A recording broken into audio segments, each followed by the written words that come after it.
Hello, everyone. Sorry for the late startup. I had to make sure I had everything set up correctly, but it seems that everything's going well. So I want to thank you for if you're joining me today.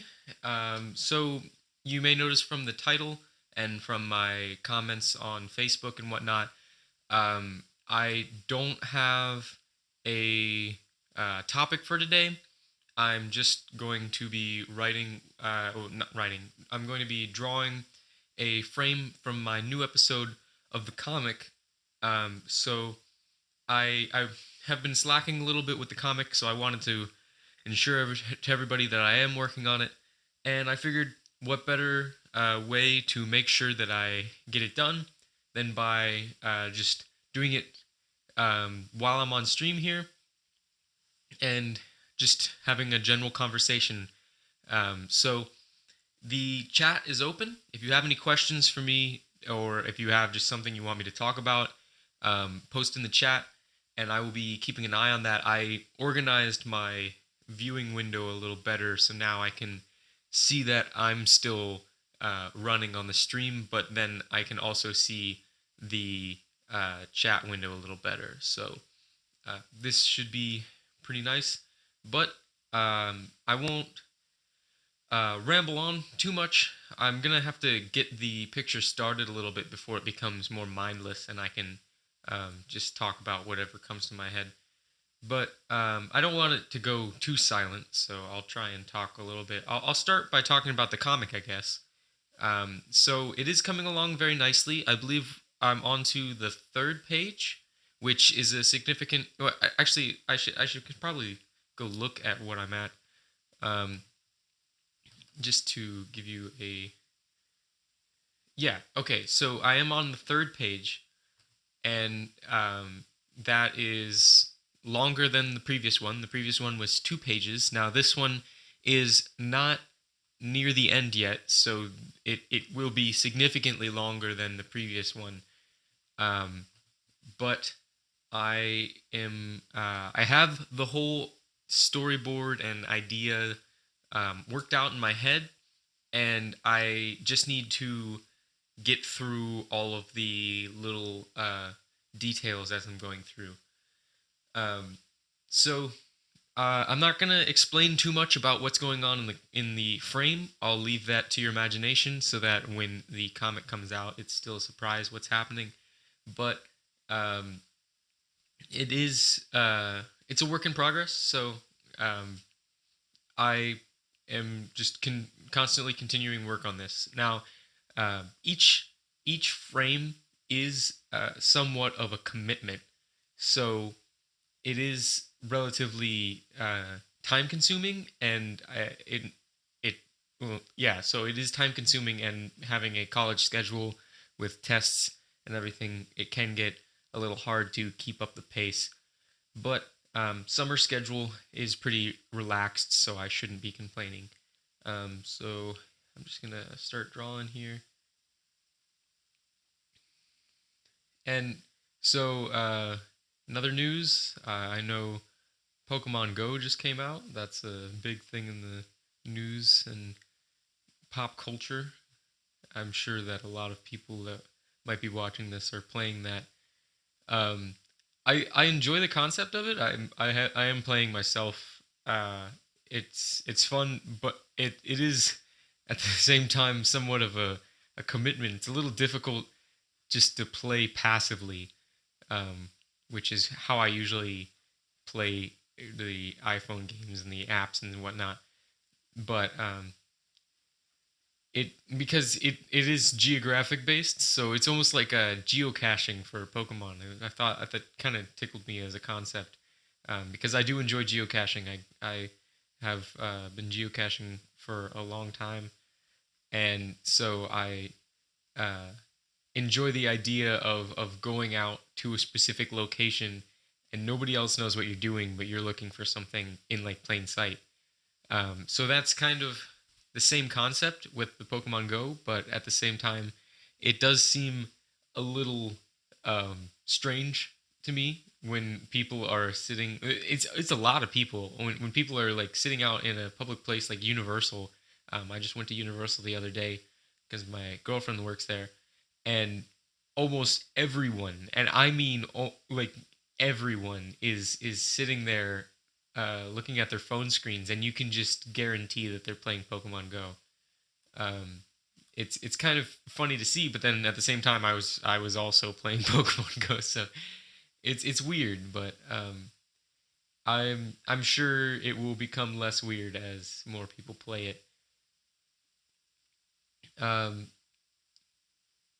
so yeah, I think it's cool. I know that it has been having some technical issues. I saw that the servers go down constantly. So either it's just me getting kicked out, or that's a thing that's just happening because that's what happens when you release something into a large country like the U.S. It tends to overload the servers because servers are only rated for so much traffic, and when the entirety of the US, or at least 60% of it, is probably trying to get onto it at one time, I can imagine that any server would be struggling with that. But it's interesting to look at because I know that Nintendo as a company is usually pretty solid in their programming, but everybody was so excited for this that it may have been slightly rushed getting out. So I don't know, but it is still fun, and I'm sure as the programmers work to smooth out the kinks, it will become more and more of a solid, reliable app.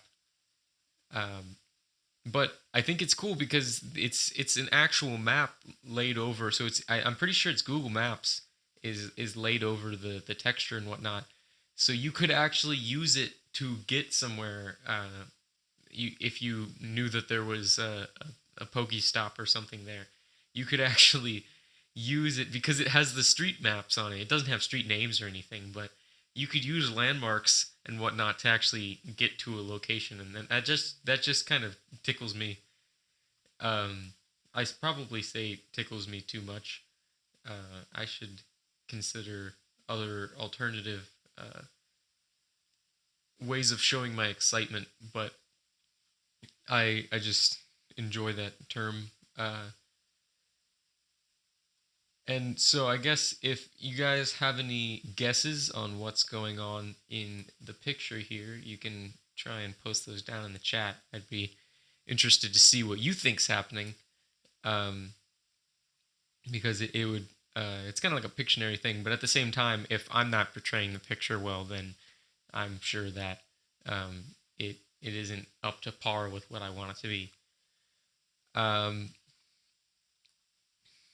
Yeah, no, I'm probably gonna have to bounce back and forth with past pictures to get some reference on colors and whatnot.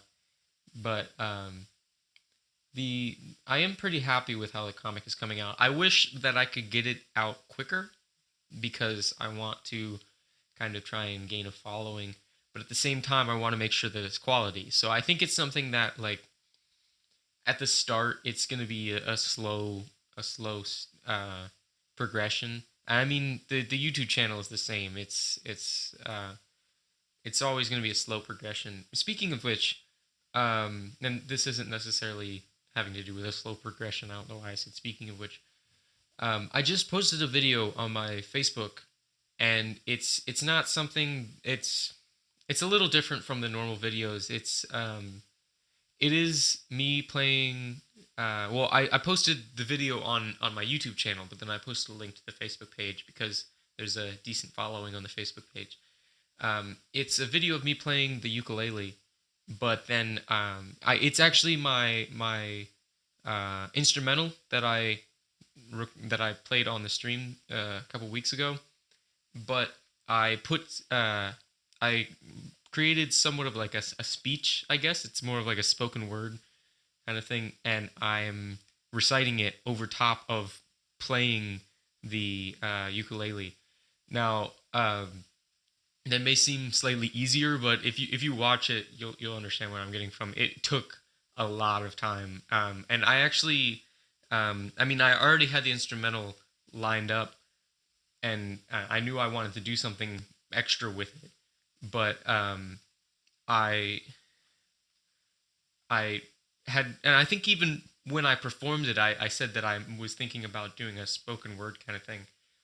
But um, the actual words and everything, uh, figuring them out, and what I wanted to say and the message I wanted to portray, didn't take too long. It's something I had been thinking about for a while, but at the same time, actually performing it and getting all of those quick words and big long words with many syllables out while playing the ukulele at the same time took so many tries, and I wanted to make sure that it wasn't my normal lackadaisical kind of just raw video, because this is something that I really felt passionate about in making, and I wanted to make something that might actually spread the word on what I was saying out to the general public.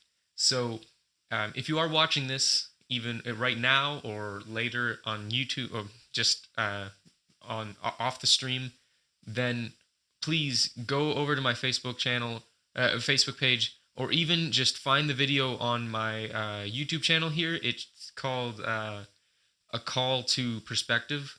It's a play on a call to action, but I was saying that you need perspective in order to make the right actions.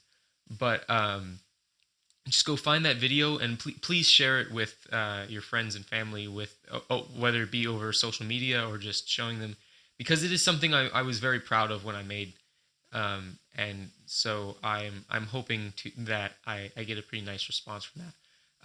I'm This isn't something I'm trying to make money off of. I didn't monetize it on purpose. I specifically made it unmonetized because this is just, I wanted to get the message out of my personal ideology. I'm not a very openly opinionated person.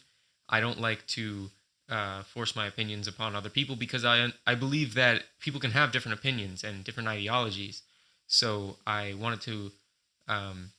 So I always try and understand things from their perspective, but at the same time, I think expressing the message of viewing things from many different perspectives is something that was worth projecting to the general public. So, like I said, if you have the time, or even if it means you stop watching the stream right now, that is something that I have put a lot of thought into. So it would mean a lot to me if you go share that video on social media platforms, or even just in person. Um, I will agree. It's not maybe the most musical. I don't know. It's more of an artistic kind of poetic thing than like an actual song. Um, but I think it still has the merit that I was hoping it did. So, but don't take my word for it. Go check it out for yourself. Like I said, gain more perspective, because obviously I made it, so I could be biased.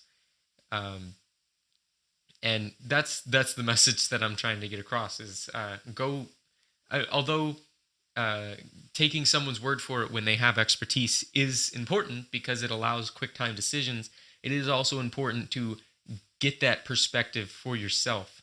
Maybe get someone who is experienced to send you in the right direction so that you know where to look, but then actually go look. Because the problem is when people begin to just uh, blindly trust their role models and whatnot, it ends up causing this kind of false sense of security with that information, and then that's when things like stereotypes and and misnomers and whatnot come to light, because it's because people don't actually go look at things for themselves. So I think it's important that people actually step out of their comfort zone every once in a while. Maybe whether it be reading case studies and actually researching information on your own, or like I said, you can get someone who knows what they're talking about to send you in the right direction, but actually go read it for yourself and Think about you got to ask the right questions. It's the whole Socrates thing. Um, if you are just loading the questions so that you'll get the answer you want, you're not learning anything. You have to actually maybe think: is the author bias? Is this information statistically sound? There's a lot of questions you can ask, and you have to make sure that it's a question that's general enough to where it could go either way. Like you can't just load the questions so that you get the answer you want, because if it's the answer you want, then you don't know if it's the answer that's actually true. It's something that's really seen in statistics, but at the same time, it applies to everyday life. Um, because a lot of people they go out and they just blindly follow whatever their parents told them, whatever their role models told them, whatever their older brother or older sister told them, and it they never really get that new perspective. It's something that I really want to constantly improve about myself. I'm the kind of person that if I had the money, every year I would go to a different country, because I just want to see that different side of the world. So I want to go out and explore and be able to portray to other people the truth, the actual side of the story that nobody else sees, or at least people in this country see. People don't realize how much biased crap is fed down their throat. Like even I mean the political videos are obvious, but even in like the schooling system, if you think about, we were actually talking about, I'm in a world civilizations class right now. It's a gen ed class. It's my last one. But the teacher has been talking about it because he's taking a perspective that isn't necessarily normally taught in middle school setting. It's a little better now, but there's he makes the argument. His name's Professor Byington. Sorry, not Biting. He's here at UCF, and he makes the argument that um, well, obviously, there's always the argument that history is written by the winners. That's the big argument. Everybody's kind of heard that, and whether or not they actually do anything about the fact that history is written by the winners is a whole different question, because we were the winners, or at least we're related to the winners. So why would we want to believe anything else? But the thing is, in terms of world history, and because it's a world civilizations class, the world history we are taught is very Western favoring, and this individualistic capitalist movement. And don't get me wrong, I am very capitalistic. I enjoy the idea of being able to uh, design a business and create prices and whatnot in order to benefit the needs of the individual and the needs of an individual company without having the worry of being regulated. But at the same time, that doesn't necessarily mean that that's the only answer. And as Americans, we tend to come to the understanding that because it's the way we do it, it is correct, and that's a very wrong statement. Um, Although, and you will hear in the I'm just going to call it a song to make it easier. You'll hear in the song that I wrote um, that um, I lost my train of thought for a second. Um, where am I going? So I was saying that as Americans, we are told that just because we do it, it's true. I've lost it. If you guys think you know where I was going, let me know. But I don't know. I guess so. What I was saying earlier is that it's very Western oriented with this the capitalist mindset and the whole individualistic, materialistic world. And one thing is, people claim materialistic as a bad trait, and that's not necessarily a bad trait. Having property isn't necessarily a bad thing. It's just when your individualistic needs and desires and actions start to affect others, it is no longer individualistic. You're becoming an entire problem for the community if you're affecting a large population.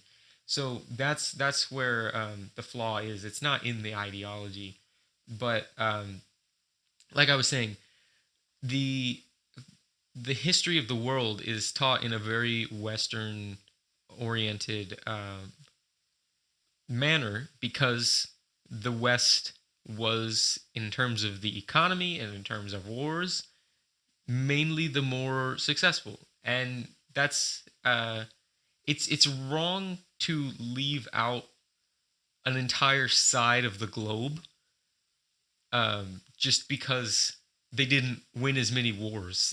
I understand that when you lose a war, you aren't necessarily the same country anymore, or there's a lot of different situations. Um, but I think it's important that now that we are a more global and networked society, we reach out to understand history from all perspectives as an objective viewpoint. And I know that objective is a limit that can't be reached necessarily by a human, simply because all humans through experience are biased, and we probably couldn't program a robot to be unbiased because whoever programmed it would have been biased. So whether they program it could be claimed to be biased. Um, but what happens is if you look at enough, okay, so there's one thing that I said in the song. If you look from enough perspectives, you can start to get a more just picture, a more complete picture, because it's similar metaphor to actually trying to um, scan something in 3 dimensions. They do that with the helicopters, the drones. People get these little drones, and they'll get a couple of them, or I guess a couple is two, so probably not two. They'll get like 4 or 5, and probably even 3 would work. And if you organize them at different angles, then you can start to get the whole picture. You can get the depth from 3 different angles, or 3 or 4 or 5 different angles, and then when you go to stitch it together, you are more confident that the actual picture is what's actually there. And that's true for any circumstance. It's not just a computer programming, it's not just a statistics thing. It's a philosophical question, because if you if you don't go and try and take things from different angles, then how do you know that there's not some underlying truth hidden behind what you're looking at? Now that's a very that's taking it very literally, but it is also a good metaphor, because when you're looking at something, sometimes even just looking straight at something, you don't see what's actually happening. You can get so snowblind to the information that you're given that seeing a small change in that information won't necessarily set off any signals for you. And so you have to um, what'll happen is, so when I write a paper, I find it very hard to go back and find problems with the paper and fix it. I'm the kind of person that would like to uh, write one, go one time through, think about it as I'm going through, obviously, but just go one time through and then make sure there's no grammatical errors, and then send it off. I turn it in and whatnot.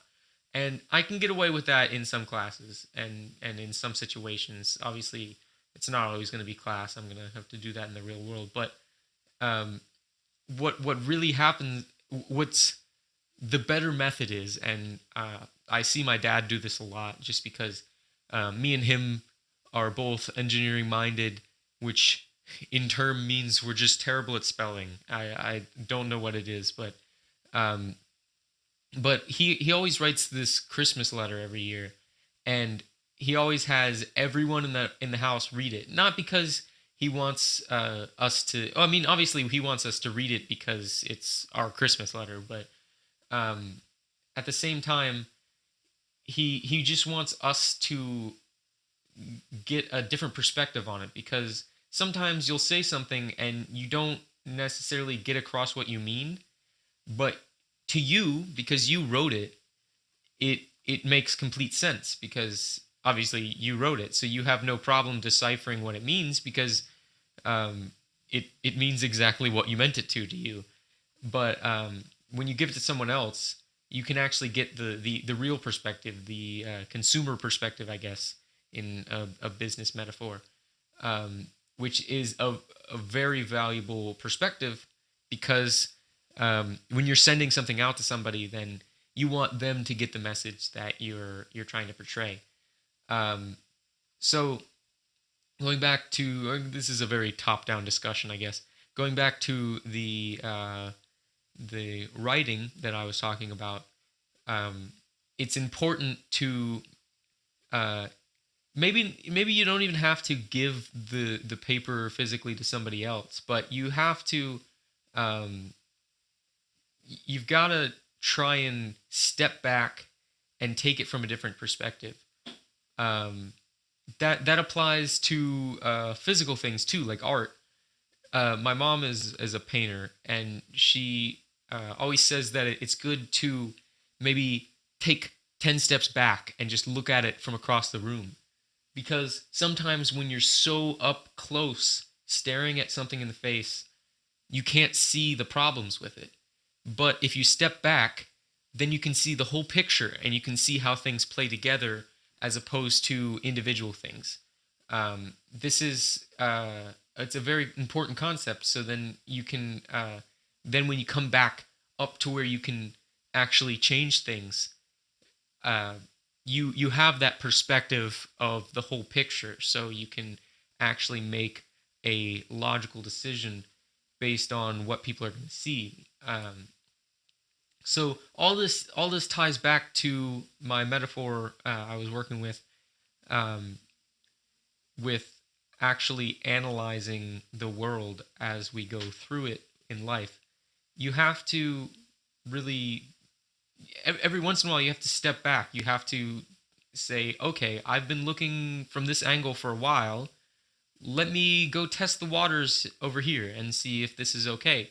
And the thing is, a lot of the time, you it's not going to be better than what you've already got, because usually there's a reason you are where you are, and if there isn't a reason, then that's a problem, because you need to have some uh, thoughtful backing for why you do something. But you have to it's always important to go search for that other perspective. And so that's one thing that is nice about the AI, is the AI currently it doesn't necessarily lock on to one. Sorry, I hit the mic there. Is it still working? Yeah. It doesn't lock on to one idea. It's always going around and mutating in different directions, and it may try the wrong thing a million times. But if that ends up finding something that is just a little bit better, then it shows that where it was at previously wasn't the best situation. And so I think that's an important idea. And we have a lot of people in our world who are very nationalistic, and they believe that what their country is doing is right no matter what. It's similar to a sports team. If you that's a pretty nice example. If you have someone who's watching a sports match, it can be any sport. Um, Probably not something that's a little more tame like curling or anything, although that would still have the same effect. Everybody has everybody who is a fan of a team seems to think that their team is just all righteous. Nothing they do is wrong. And I mean, there's always people like, if they really understand the game, then they'll agree with some of the calls. But if it's an iffy call, you never pick the other side, and it's like taboo, I guess, in the sports community. You never side with the other team because you have to side with your team. That's just how it goes. And I think that ideology is just kind of stupid because I don't know. I'm the kind of person that will sit there, and I mean, I'm a Panthers fan, and so you can only imagine how I was feeling in the last Super Bowl. It was such a nice season getting up there, and then it just didn't go so well. But the thing is, I'm not the kind of person that sits there and just calls bullshit on every call of the ref. I'm the kind of person that will completely accept defeat if defeat is what we got. Like I have I don't understand the mentality that people get where um, their team can't be wrong. But it's the same with countries. People who are grown up with a socialist system, with a socialist background and whatnot, they think that that's correct. People who grow up in a capitalist nation like the U.S. Um, and well, I guess capitalism and socialism isn't necessarily an opposite, but they are, I guess, today's uh, understanding of an antonym. Um, People who grow up in these completely opposite societies can both think that they are right in a given situation, and a lot of times they'll both have merit. And I think that's a concept that a lot of people don't understand is that that's one thing that I mentioned in the song is that um, there's going to be like not everything in life has just one correct answer. It's like programming. Programming has a lot of different avenues you can take. You can um, go in one direction and get there. You can use while loops. You could use for loops and have it conditionally set. And there's a bunch of different ways you can get to a solution. But obviously, some are going to be faster, so that would make them slightly better in the eyes of the big programmers. But when you get down to the nitty gritty, if you have a fast enough computer, then any solution will get the job done. And so as long as there's no problems with how the solution is running, there's no like memory leaking anywhere, then it's a completely valid answer. And so that's what happens in real life. You have all these problems and people think that there's one answer out there. And so they never want to compromise. Now, I understand that sometimes you have to pick between two. You can't compromise because compromising and picking a middle ground won't necessarily get the job done. Either um, you have to either be forceful um, or reinforceful. That's not a word, but that's what I'm going for. Um, that you can't give false. You can't waver back and forth, I guess is what I'm saying. Um, so that'd be something like teaching your kids manners. Like if you one day ground them for saying poop in church or something, I don't know. I'm bad with examples. Then the next day they cuss to your face and you just kind of give them a scowl, then it's gonna cause mixed signals. So that's one thing where you can't bounce back and forth between the two ideas. You have to pick one. But that's a situation where the people of both parties need to look at things from both sides, and maybe not even both sides. Maybe you can always consider the idea that all of the options you are looking at are wrong, and there's an option out there that's better than all of them. And so I think it's important that um, we sort of project this idea of creativity in the world because a lot of people they just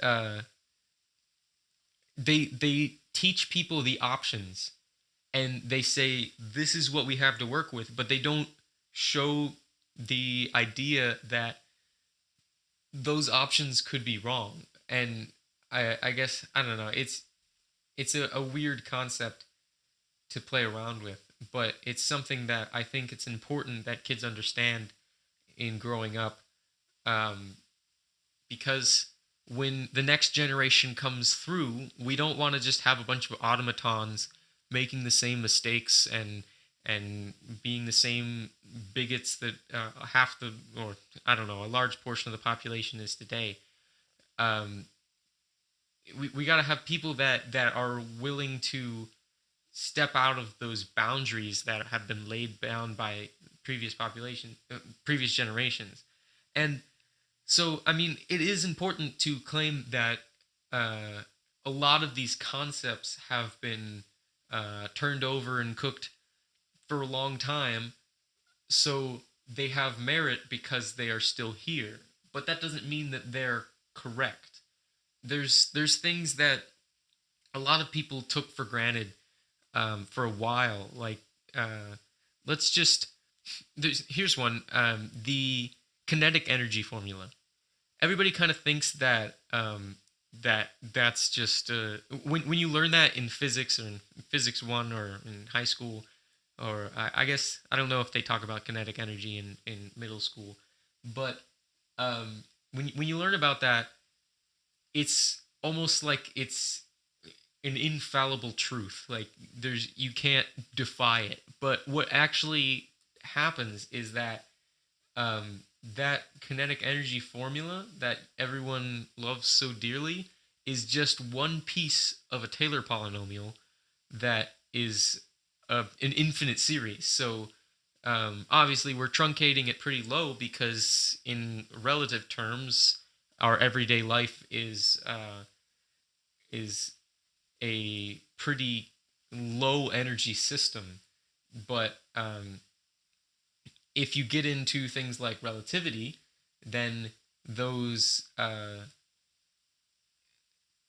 it then becomes a bigger problem because that those other terms that you are ignoring now become a more significant factor of the entire sum of the infinite series. So then that's when you get things like gamma, and gamma is the factor that everything's multiplied or divided by in relativity in order to get time dilation um, and gravitational lensing and whatnot. I don't know if gravitational lensing's like that. It may be something to do with the universal gravity constant or the big G, and then obviously there's gravity based off of the amount of mass you have. But I'm probably digging myself into a hole. Um, but yeah, so there's things that people take for granted, and there's hidden factors in the background that you just wouldn't even think to be there. Um, so uh, don't don't take things for granted. I guess make sure if you're gonna make a claim, make sure that the claim is true. And I should probably uh, stick to my own words. I need to be a little more thorough with my investigations before I actually get on the stream and start talking about things. But that's why I want to build a community on here, because I'm just a college student right now. I am fairly involved in my academics, and I consider myself to be a little bit more avid about learning than the next guy. But it's it's a whole thing where I think that um, I think that if we have a community of people that are intelligent, they are experts in the relative field, or at least avid followers of the news in their relative field, then if they can't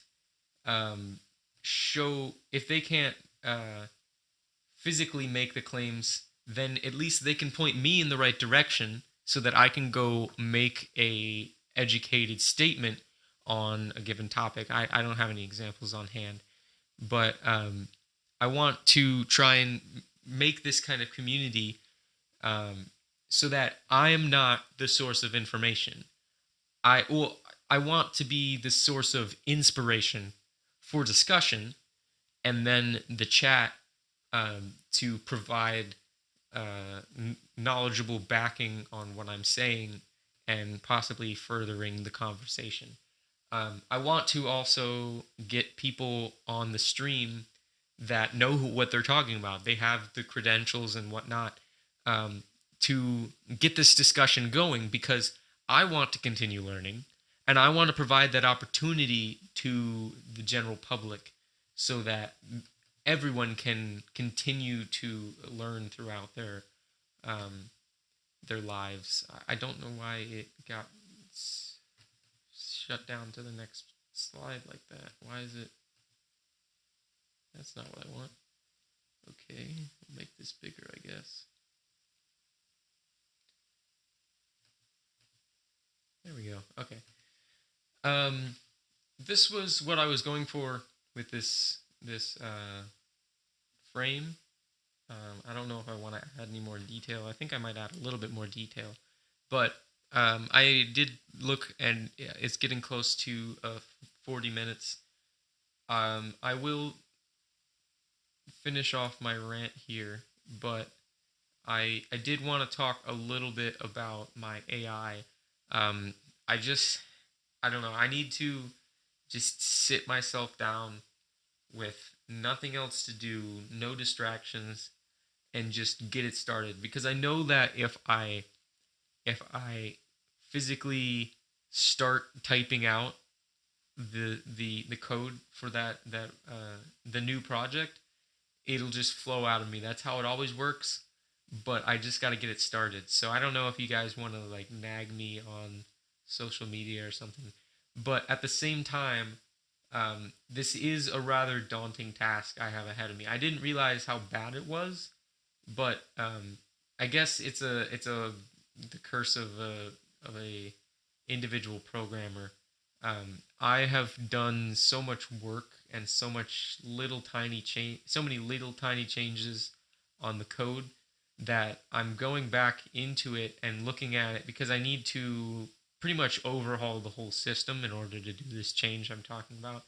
The change I'm talking about, just to remind everyone, is that I want to make a task for the AI where it data mines, and the problem with that is because the individual units of the DNA files aren't going to be if statements. They are going to be variable between action statements, which could be very simple, like add this variable to the equation, or something like that, to conditional statements, which would be if statements, but they still will be simpler than the previous if statements because they will be individual statements, not something like the previous model, which has um, so many different possibilities where it can get maybe a what am I getting at? So many different possibilities where it can break off into different else ifs and else statements, and so I just want to cut it clean and make it a very simple structure for this project because each thing won't have that much it has to do. But at the same time, I'm trying to make the whole AI a little more complicated to make my life easier in the long run, in other aspects. And what I mean by that is I want to make the AI DNA files variable length. So in previously, it would every DNA file had the exact same amount of numbers in it, of lines in it, which each line has one number, so it's the same thing. But now I want it to go into the text file and read the initial statement and that statement will say, this is what you're working with here. It's got these many things, and each thing has this much information in it. And then it will use that to um, set up the for loop that will scan through it and apply the DNA. But at the same time, I also want to condense this task down to one file. Initially, down to one program. Initially, I had a parent program and a child program. I had many children programs, many child programs. I don't know what the correct wording is. I had many child programs that would, when the parent program finished writing them, those child programs would run the task at hand and spit out a score back to the parent program. The parent program would use that score to test or to flag possible new best files or possible new best DNA text files, and then it would scan through there, try and pick out the good traits and apply those to the previous bests. And if it couldn't do anything to make the old best files better, it would just replace them with the new best files, because obviously a entirely better program should be saved over top of an old program that's just a little bit better. Um, so that's how it used to work. And so what it would do is it would go the parent program was in an infinite loop, and then which I know programmers hate, but it was running so slow that I could close it whenever I wanted to. Um, and then it would get to a spot where it needed to test something, and it would spit that information out into the child program, and it would run the child program from within the loop of the parent program to the child program, where the child program had its own loop, which would be cut off at a finite time, whether that be if the task was failed or if the task ran for a certain amount of time. And then um, so it would go into this child program every single time. Now, the new idea is the actual testing of it is so simple that I think it would be a waste of time to bounce it out to a different program, because um, if so, it's a data mining model building task, and to test a model, all it has to do is randomly scan through the given data, pick out a line, and just test that information. And just so all it does is it takes all of those that data, and it plugs them into the respective variable spots in the model, and the model spits out an answer, and then it would compare that answer with the actual answer, which would be provided by the data set. So the idea of this is to have historic data that can be used to predict future data. Um, it's an important concept that's being used very commonly in the world today, but it's something that I think that I can at least do. I don't know that I could improve it, but we'll see. Sometimes a blind squirrel still gets a nut. Um, but um, it's very simple, and obviously it's not just gonna do it once. It will pick out maybe like 100 or 1,000 different data points and plug all of those in individually, check how close it gets, check how close it gets, check how close it gets, and then do some maybe least square regression and decide the fitness of that model. And what I'm thinking is that also this task will have an end game. So I'm just gonna say, to start out, I want the model to be 95% accurate, and I don't know if it's gonna be able to get there. I don't know if it's gonna be able to get better than that, but I'm just gonna say 95% accurate. That's where we're sitting at, and it's gonna if it gets there, it'll just cut off, print the model to the screen, and just say I'm done. That's what I got. It's 95% accurate, and so then we'll be able to get an actual answer to the question. So the question would be, what is a model that's 95% accurate, as opposed to what is a model that's perfect, which may not be achievable in the testing stage. With how I'm planning to test it, it should be achievable. I would assume.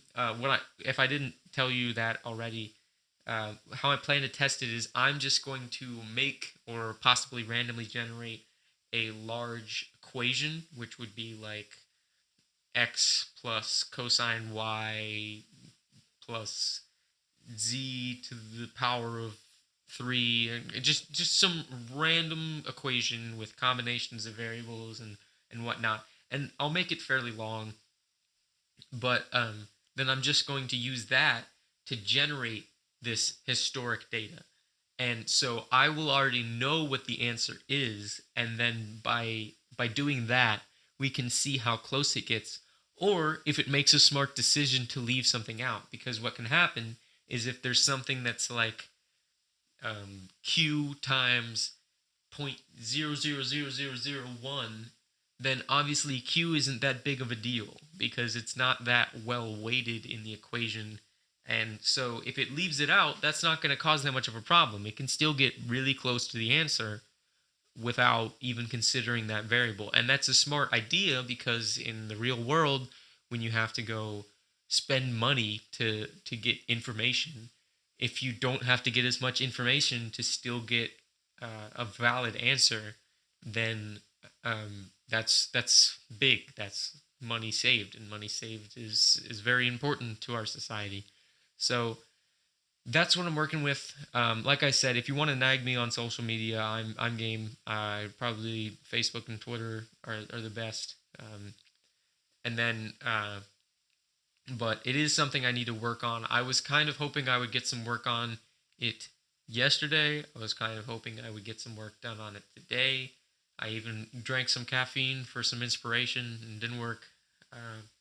But I am just kind of waiting for the inspiration to kick in, or at least for the motivation to kick in. Other than that, I don't have much more I want to talk about. I want to thank you guys if you actually sat there and listened to my full rant about philosophy.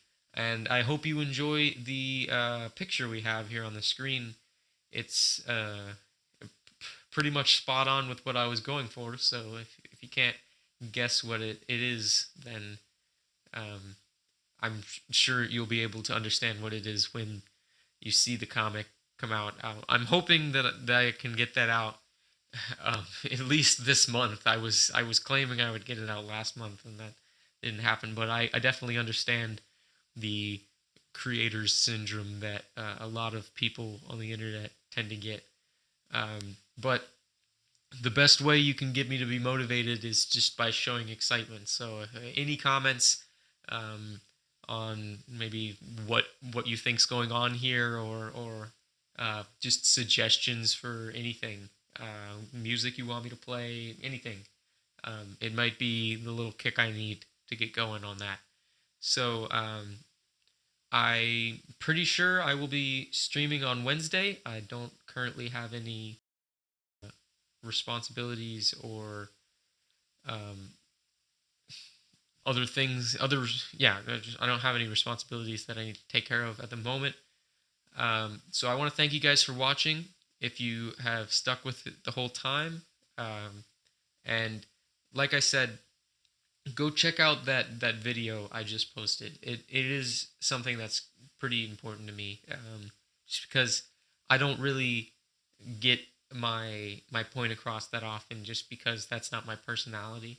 So this was my way of kind of allowing myself to project my ideology. So go check that out, share it if you can, and I will see you on Wednesday. So thank you.